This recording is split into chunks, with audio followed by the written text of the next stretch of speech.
Hello, hello. We are back and we're going to be talking about genetics, our next section. And this is a pretty large section in your outline because I have a lot of pictures and Punnett squares that you're going to fill in that take up quite a bit of space. But before we get into our slides, just want to make sure you got your essay questions list out and ready to be marked up. And let's see, where are we at here? Whew, we've come a long way on this because we talked a lot about biotechnology, and a lot of these essay questions are on biotechnology. And just again, as a reminder, remember these instructions aren't completely accurate because I've changed the rules a bit where on our exam 3, I will have 3 of these essay questions on your exam, and you're going to choose to write out on 2 of the 3. Okay, but they're each going to be worth 20 points. Each can be worth 10 points for a total of 20 points on the exam. All right, and also I wanted to, while I'm thinking about it, I also wanted to mention that on your exam, because we just went through exam 2 online and I graded those already, so you should have received your grade on that. Keep in mind, these are exams now, so when you're taking these exams, you should only have the Canvas exam up on your screen answering those questions. You shouldn't be going off to other websites. You should know this stuff. You should already have studied it. You shouldn't be rifling through your notes and spending time on that, because as I think many of you realize now, you have a time limit and you have to keep going through these questions so that you don't run out of time. So you cannot be spending time searching for things. You need to know this stuff. You need to study ahead of time, just like you would for a regular exam, right? And that's in class. That's how you should be preparing for these exams. You shouldn't be doing this exam with a friend, as these questions are all randomly mixed up and you're going to waste your time doing that. So your best bet is you need to just study and you need to know this stuff. Also, I'm going to be checking. In Canvas, I have the power to view how you've taken the exam and these quizzes that you're taking in here, and I can see how long you're spending on certain quizzes, and if you're leaving Canvas to go search for other things, and it notifies me of all that activity. And if I feel that you're cheating, you're going to get a 0. You're going to get you're also going to be reported to Student Life, because that's the rules that we have to go by. Also, you shouldn't be copying and pasting answers, from the internet into your quiz question answers or your exam question answers. Trust me, I can tell when all of that is happening, and you will get a 0, as some of you have. So, you guys know better. You guys know what you guys need to do for these quizzes and for these exams. All right, that being said, and also for your essay questions and for your short answer quiz questions, you should be answering those in your own words and not, like I said, not copying and pasting things off the internet, because in many cases, those answers off the internet are not correct, as many of you have found out. Anyway, so best bet, you need to study just like you normally would as if we're in class. Right? Okay, now that that's been said, let's see, where are we? So we are all the way through question 12, or you should be at least, before starting on to genetics, and then we're going to start here, question 13 and on. Okay.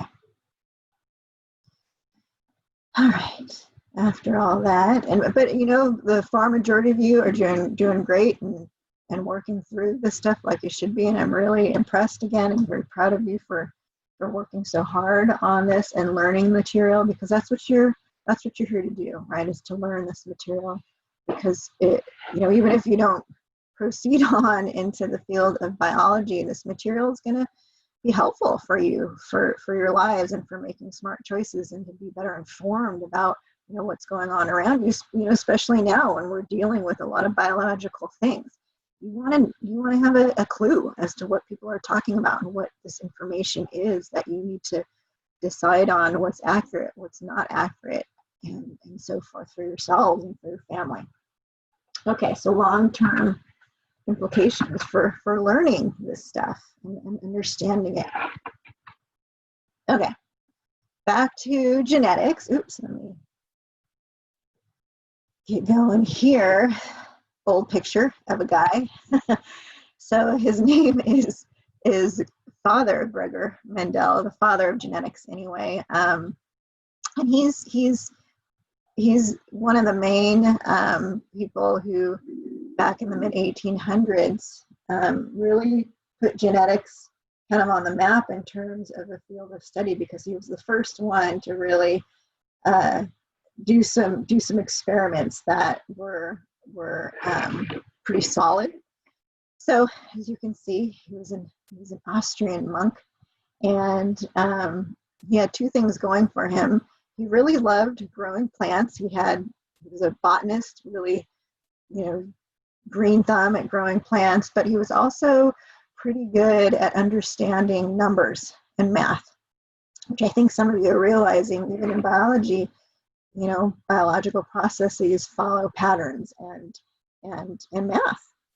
So he was really good at both of those things. So both of those qualities really helped him to become the father of genetics. And what he did was to develop a set of laws that explain, in general, how heredity works. So let me get myself out of here. He originally, the story goes, he originally used pea plants because they're pretty fast growing, and to study heredity and genetics because they're pretty fast growing, and he could see their traits pretty easily, pretty nicely. So what he did is he would use parent plants, and then he would figure out and look at their characteristics, look at their traits, flower color, pea pod color, pea color even, right? And cross parents, get them to reproduce, and then look at those same traits in the offspring. So he was looking at the traits going in the parents, and then looking at the traits in the offspring, the output. But of course, he couldn't physically see what was going on in here, so that's what he was trying to figure out just by using numbers and by using his powers of observations and being able to recognize patterns. Because back when he was alive in the mid-1800s, right, he didn't have DNA analyses. Even microscopes weren't all that great, so he had to just kind of think about what was happening and try and form some conclusions, which he was really successful at doing because of his ability to recognize patterns, which we all have that ability to do. Okay, so here, just to give you some intro on pea plants. Some of this will be familiar from our plant lab and our photosynthesis lab. So here's the little seed, right? The little pea that you can plant, and then it'll grow into a whole plant, a mature plant, and even produce reproductive structures in the flowers, as we learned from our photosynthesis lab. Okay, so as we learned as well, on this particular plant, there are male reproductive parts. Here are the male anthers that hold the pollen, which is sperm. And then here are the female reproductive structures, right? Inside this ovary, we already have little babies being produced, little embryos being produced. And those are the peas. Those are little babies, little embryos. So what he did, and what botanists, agriculturists, plant enthusiasts still do today, they use the same process to control what parents are reproducing with each other. So what you can do is You can, on pea plants and on many other plants, you can snip off the male reproductive organs. Sorry, males, I know that's uncomfortable to hear, but you can snip them off, take away the sperm, right, from that individual. Then you can then get the sperm from another flower, another individual plant, right? And then go ahead and just with a little paintbrush to pick up some of that pollen, pick up some of that sperm, and then go ahead and brush that onto the first plant that we were dealing with, in which we snipped off the sperm here. So now we know that this sperm's coming from a particular individual, and we know their traits, and we can use that to fertilize and produce babies with this female plant. And we know her traits as well. And then we can figure out what the baby's traits are going to be. So you can really control what traits are being, in a way, passed on or not using this process. And again, this process is still used today, just using a little paintbrush in order to pick up the sperm. But that's the process that Mendel used too, way back then. And so in pea plants, here's a little chart that shows all the different characteristics that you can see in pea plants: seed shape, pod shape, flower color, and so forth. And for each of these characteristics, it just so happens in a pea plant, there are only 2 variations for each of these characteristics, or for each of these traits. So for flower color, peas will only, if the type that he was using anyway, they will only have either purple, produce purple flowers, or white flowers, and that's it, and nothing in between, just purple or white. So 2 variations. For seed color, only yellow or only green will be produced. So again, just 2 variations. So pea plants were the perfect model for him, because it limited how many variations and traits that he could study, because there are, if you look at humans, right, for height, that trait, right, we've got so many different heights.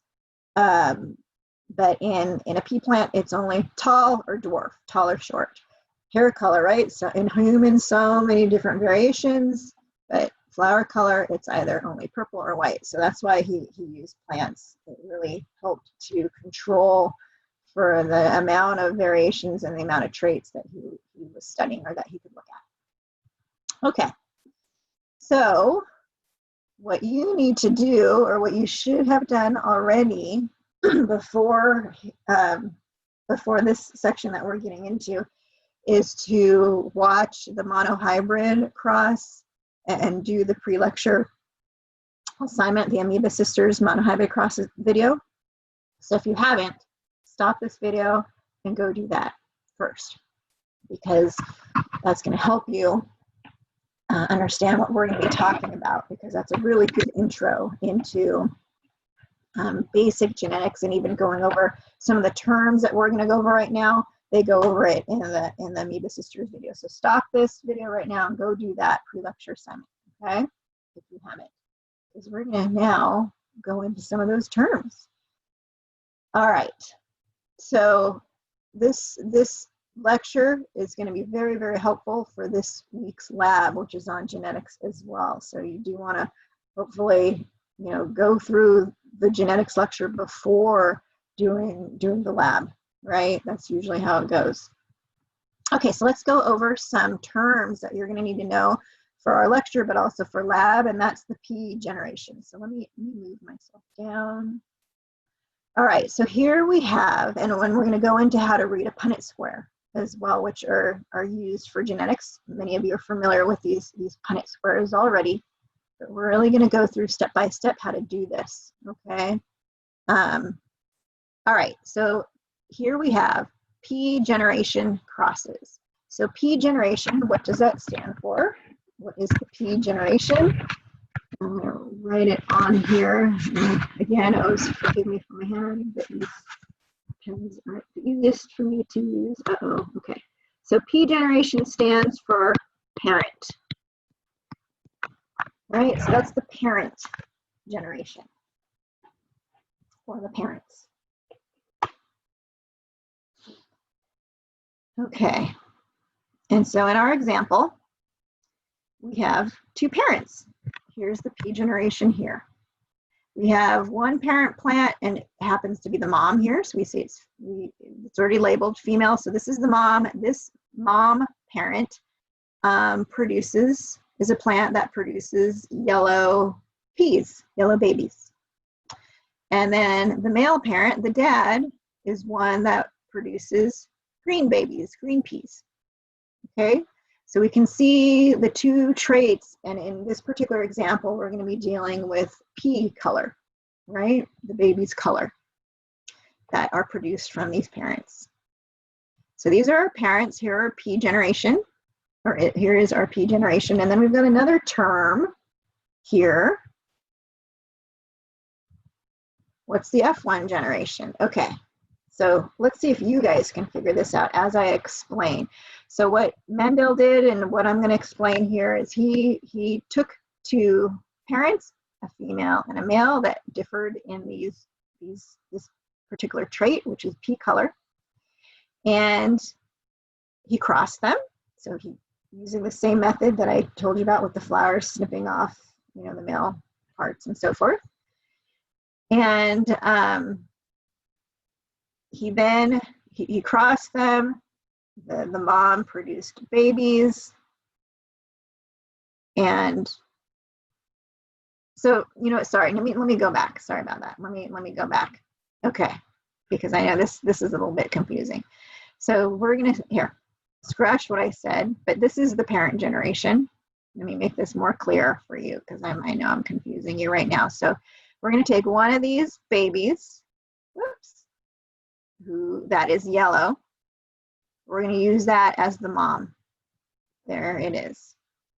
We're going to take one of these babies, and we're going to say that's the dad that we're going to use for this cross. There it is. And he's green. Okay. We're going to allow this seed to grow up. We're going to plant it, because right now it's just an embryo. We're going to plant it. We're going to allow it to grow and sprout, right? And produce the stems and the leaves, and get to an age where it becomes reproductive. Same thing with him. We're going to plant him, let him grow up till he gets to an age where he's reproductive, and he's going to produce sperm. She will produce eggs, right, at the time in which they become reproductive. So here are the female gametes, or the eggs, and here are the male gametes, or his sperm, now that he's old enough to reproduce. Okay. Then what we're going to do, and what Mendel did as well, is he then crossed these two parents. The mom and the dad got them to reproduce through sexual reproduction, and they produced these babies. Here are the babies that these two parents, this P1 generation, produced. So they produced the F1 generation. They produced, here's the F1 generation here. That's what they look like. And also what they look like in a little Punnett square. Okay, so what do you think the F1 generation stands for? What generation? Not the parent, of course, because these are the parents here. So these are the kids, these are the offspring. So the F1 generation, we just say, is going to be the first generation, right? So here's the first generation. All right, the offspring of the parents in this particular class, first generation. So F sub 1 means first generation. Okay, and as you saw, right, to answer the next question, what must these parents, what process, what type of cell division must these parents go through in order to produce haploid gametes? So we've got diploid parents, and just like in us, they need to produce haploid eggs and haploid sperm. What's that name of that cell division that occurs to produce haploid gametes, haploid eggs and sperm? Is it mitosis? No way, right? You know what it is. That's going to be meiosis, right? So meiosis. So these guys got, just like in you and I,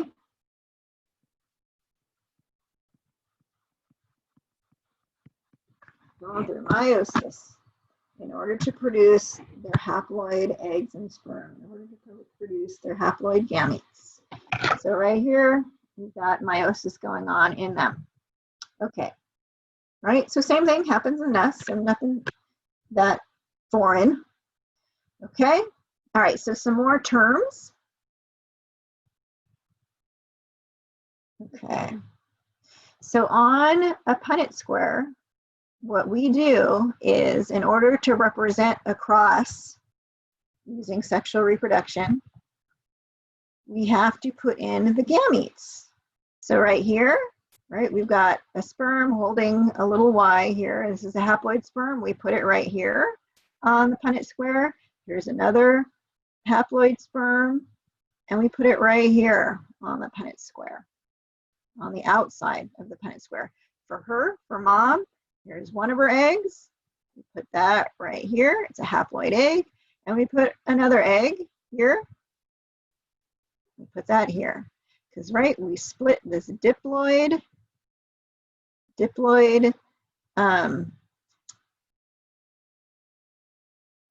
cell producing haploid cells, right? Diploid cells producing haploid cells. And so that's what this split is showing. And it's showing how, and we know this is diploid because we've got two letters here, which are supposed to represent the two sets of chromosomes, or two sets of genes. One from her mom and one from her dad. One from his mom, one from his dad. But then, right, we split it to get the haploid gametes. So there's only a single letter in each of these gametes, because that's supposed to tell you that those are haploid. Right? Only one set of genes there. Okay. Then you can see how what we're essentially doing is we're putting the egg, this egg, and this sperm together, right? Because that's what fertilization is. We've got an egg and a sperm coming in together to form that embryo. And here's the baby. And that baby is diploid again. And we have to include the genes that mom gave that baby and the gene that dad gave that baby. So that's what we're showing here.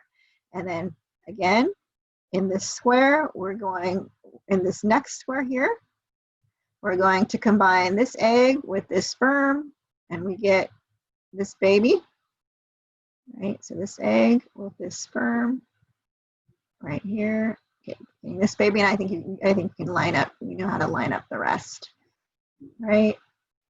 So we're seeing the babies, and we're seeing what genes they have as well, and what color they are. Okay, so that goes into our next set of questions. These terms, which we've talked about before, which the Amoeba Sisters video also brought up as well. What is phenotype, right? And in the Amoeba Sisters, they used the term as physical to help you remember phenotype, like a physical characteristic or a physical trait. And that's true. I like to think of it, and that's a good way to think of it. Physical characteristic or physical trait, or feature, physical feature. So a phenotype, yeah, is either the trait or the characteristic that we're talking about, that we're focusing on for our example. So physical trait or physical characteristic, it could be a behavior, you know, some sort of trait. Since we've been talking about traits, we'll use that term. So that's the phenotype. So let me ask you then, what's mom's phenotype? What color? What color P? Right, so she's yellow, that's her phenotype. And what's dad? He's going to be green. And then what are the phenotypes of the F1 generation, the offspring? Right, they're all yellow. Good. So those are just some examples of phenotypes, because we're going to be talking a lot, using that term a lot from here on out. So make sure you understand that. Versus our next term, which is genotype. Right? Genotype reminds you of gene, the word gene. And I think we're all pretty good on knowing what a gene is at this point. So the gene, right, is the section of DNA that produces the protein. That's the instructions for producing that protein or for producing that particular trait. Right? So genotype is going to be the gene or the genetic makeup.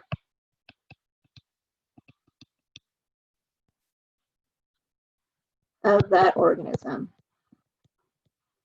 The gene or the genetic makeup that's producing that phenotype, that particular trait. All right. So does genotype, do the genes largely determine the phenotype, the traits?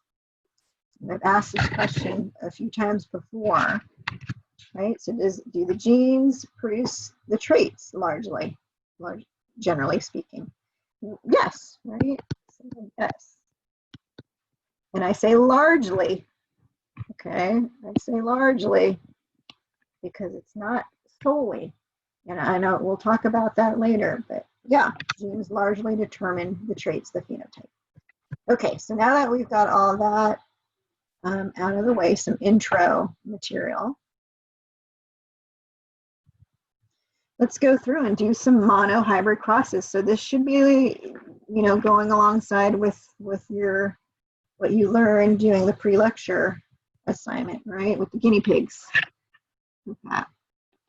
Okay, so as you learned, monohybrid crosses are where you have parents that differ by one characteristic. I think that's where you have that written out for you, or maybe not.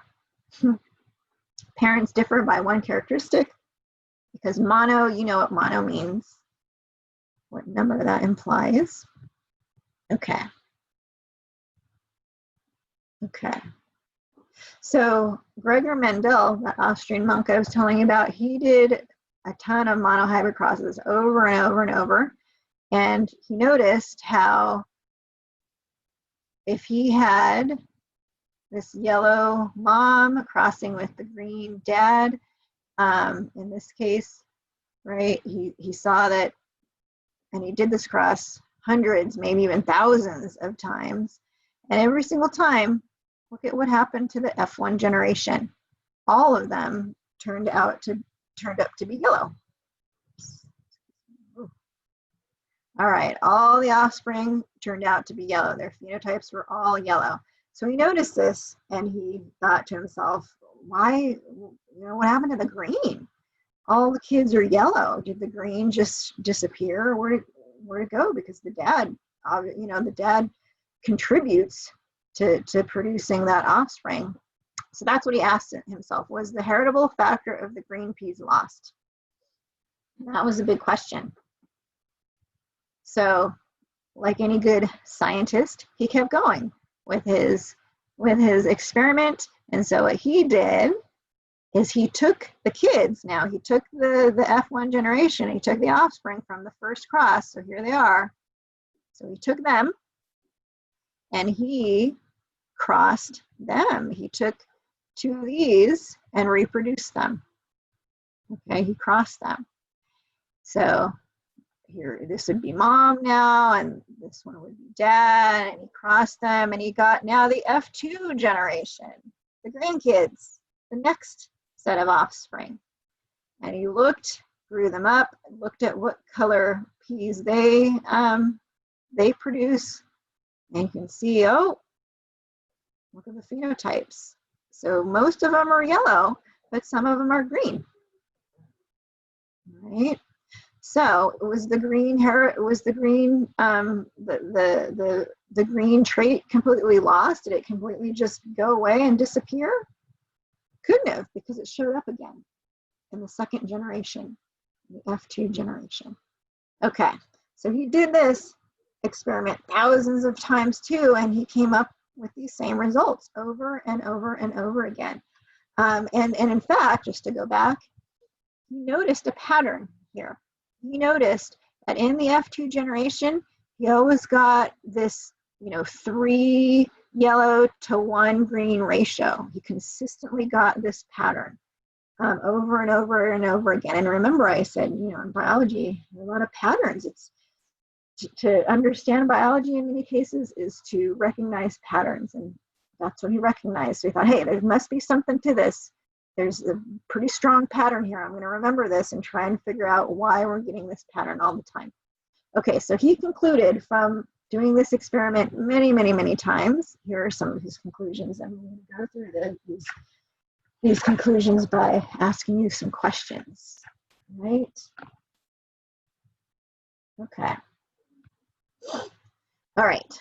And remember, he didn't have a microscope. He didn't have any DNA analysis to really see what was to see this going on. He just deduced from these patterns that these processes must be happening, going from the parents to the offspring. So let's figure out what he came up with. All right, so how many forms of genes, and we're going to throw in another term here, alleles. Alleles is just a fancy name for genes, right? And you know what genes are? They're just snippets, sections of DNA, right? That are the instructions for producing proteins. Let me put myself back up here. That are producing our traits, right? So alleles are just genes. How many forms of genes or alleles does each individual have for each trait? Okay, so for the yellow trait, there's mom. How many genes, how many letters, how many alleles does she have to produce this yellow trait? Right, she's got 2. Dad has 2 alleles producing the green trait, and that's what these little letters are supposed to represent. This is 1 allele, and here's the 2nd allele that produces the yellow trait. Here's 1 allele, here's the 2nd allele that produces the yellow trait.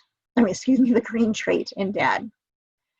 All right, so he figured out there must be two alleles to produce each trait. And it turns out he was right. Also, well, okay, how does each individual get these alleles or get these genes? How did mom get these 2 Ys, these 2 alleles in the first place? How did Dad get his genes, these 2 Ys, these 2 alleles in the first place? And you guys know this. Where do you get your genes from? Who did you get your genes from, your alleles? From your parents, right? From your parents, from mom and from dad. You get 1 set from mom and you get the other set from dad, right? 1 set from mom and the other set from dad. Okay. All right.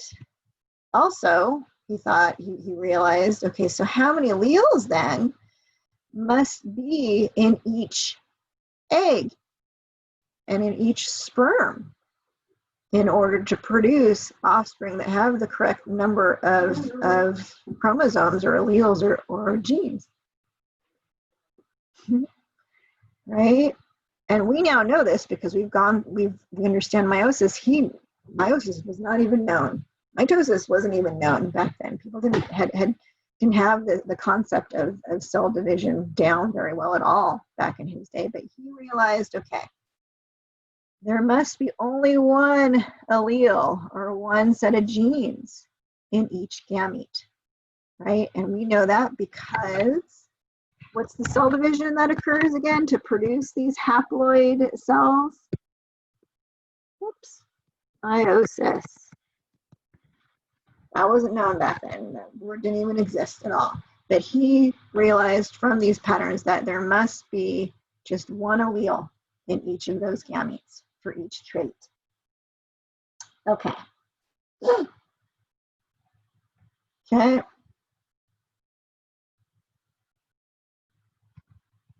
Then, what must these alleles do in order to only have,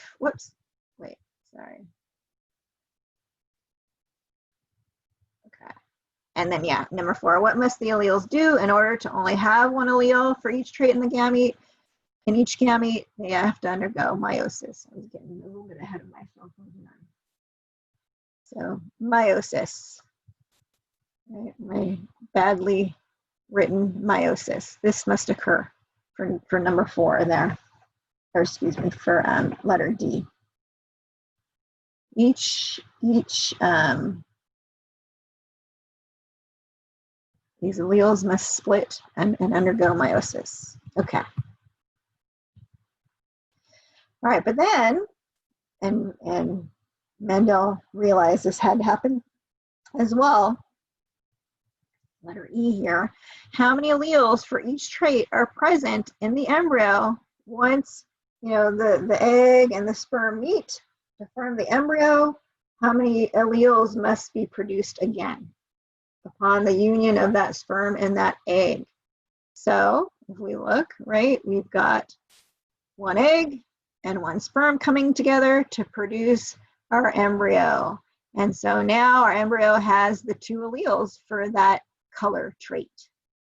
So 2 alleles again, right? They come back, the alleles join up, and now we've got our diploid babies back again, back to diploid. So how many alleles for each trait are present in the embryo? We've got 2 alleles present for each trait. So 2. Okay. So like I said, Mendel was able to kind of figure all this out, that this must be happening, this split of meiosis must be happening, and then the rejoining, the coming back together of these alleles must be happening as well in order to produce the diploid embryos again. So he was really the first one to come up with these conclusions and publicize it. So it was a big finding. That's why he's so famous. All just by noticing patterns. Okay, so he came up with some laws, which I'm not gonna have you memorize or know, but it just kind of helps to bring some of these concepts together again, and the Ameba sisters talk about it too. The law of separation, or the law of segregation, is another name of it, in which, right, pairs of alleles are gonna separate, as we just talked about, using meiosis in order to produce the haploid eggs and the sperm. So the pairs of alleles are going to separate, but then once the egg and sperm unite upon fertilization, you get those pairs of alleles back again, right, to form the diploid embryo, the diploid offspring. So that's the law of separation, where you get the separation of the alleles, and then they come back again. And that's meiosis, right? Making our haploid eggs or haploid sperm, which we spent a lot of time on in the last few lectures. Okay, so that was one of his very important laws. Some more terms coming up next, which I think these terms you've heard of before, and the Ameba sisters have talked about these already. Well, what do we call an allele or a gene when it masks the expression of the other allele, right? Either dominant or recessive. Which one's masking the other one or dominating the other one? Okay, so that's the dominant. That's the dominant gene, or the dominant allele, or the dominant trait. Okay, so that's what we call it, dominant.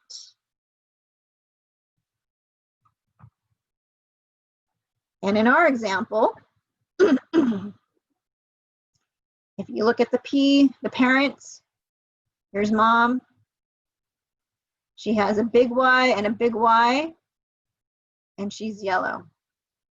So the dominant trait is in this, and then we've got little y for dad. Those are his alleles, his genes, and he's green. And we have little y representing his.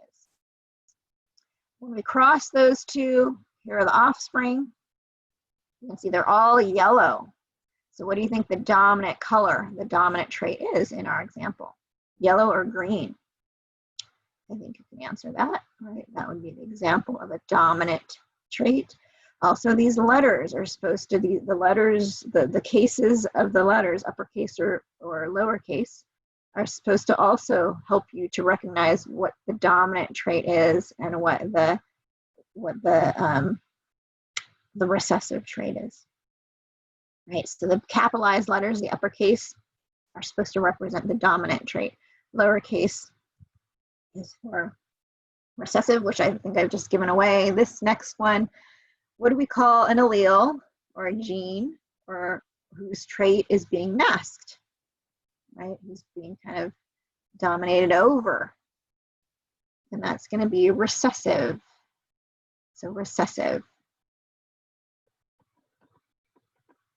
Yeah.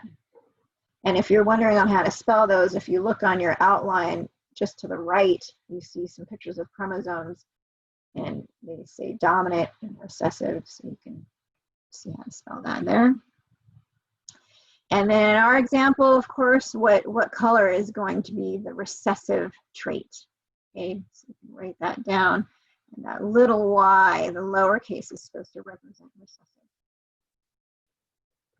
Okay. Okay, so those are some more terms. But those I think you're familiar with already.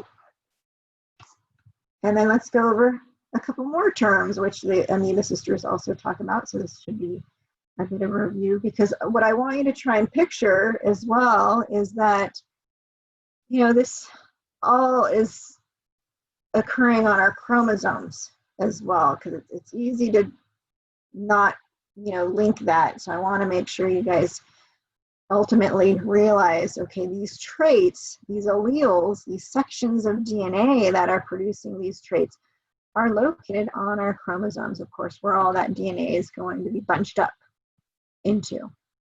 So alleles on homologous chromosomes, and I have this picture for you already. I know might not be in color for you on your outline if you've got a black and white printer, but here is a chromosome from mom and the homologous chromosome from dad. Notice they're very similar in shape and in size. They're holding genes or alleles on them that are for traits, right? And we talked about how, well, depending, you know, some of these genes are going to be expressed in us and produced into proteins to produce traits, and some of them won't be. Some of them won't be expressed, right? But they're still on our chromosomes. They're still there. Okay, so some more terms here. Homozygous versus heterozygous. Okay. So again, right, one chromosome from mom, the other from dad. Okay, so, and we know that homologous chromosomes may have either the same alleles or different alleles at a given location, right? The same alleles or slightly different alleles, slightly different variations for that trait, whatever that trait is. Okay. Okay, so homozygous, you learned homo means same. So homozygous is when an organism has a pair of identical, the same alleles for a gene. All right. So you can write that down. When an organism has a pair of identical alleles for a gene, and you can pause this video if you need to. Go ahead and pause it so you can write that down. But I'm going to move on. And right here, I have some spaces here. This is where you're going to write down some alleles using my example, my homologous chromosome example here. So if we look at our homologous chromosomes, what letters represent homozygous or identical alleles that are on the chromosome from mom and the chromosome from dad? All right, so we've got a big P and an identical big P here. So big P is considered homozygous. Yeah, and this one here, little a, another example of homozygous alleles. So big P, or little a are both homozygous, but we can be even more specific with what we call them, because big P, knowing that these are uppercase letters, we're going to call that trait or those alleles homozygous dominant, right? They're the same and they're the dominant trait, homozygous dominant. Versus little a, we're going to call that homozygous dominant or recessive if it's lowercase. Homozygous recessive, good. Okay, and that's what it says here. Okay, so we're getting some more terms under our belts here.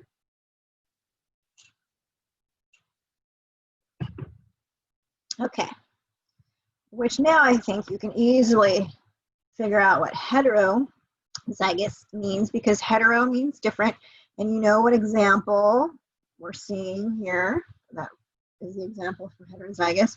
So when an organism has two different alleles for a gene, so what would be the example of these homologous chromosomes holding two slightly different alleles or genes? What would you put in here? Okay, right, we've got it right here. Big B, little b. Those are slightly different variations for that B allele. Heterozygous. So again, whenever we're kind of talking about all this stuff, again, try and remember this is all on our chromosomes. Okay. Whew. All right.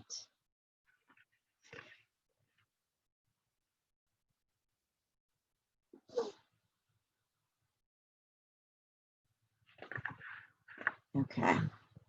And just again, to put this into a bigger, broader picture, we talked about how the pairs of alleles separate during egg and sperm formation. I know this isn't on your sheet.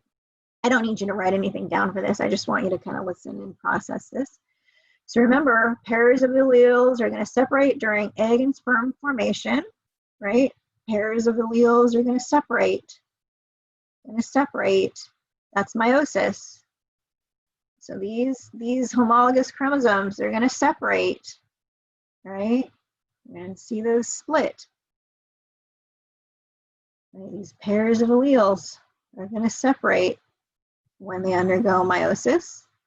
But then at fertilization, these pairs of alleles are going to come back together again. May not be these exact same pairs that I have here again. You know, they may be.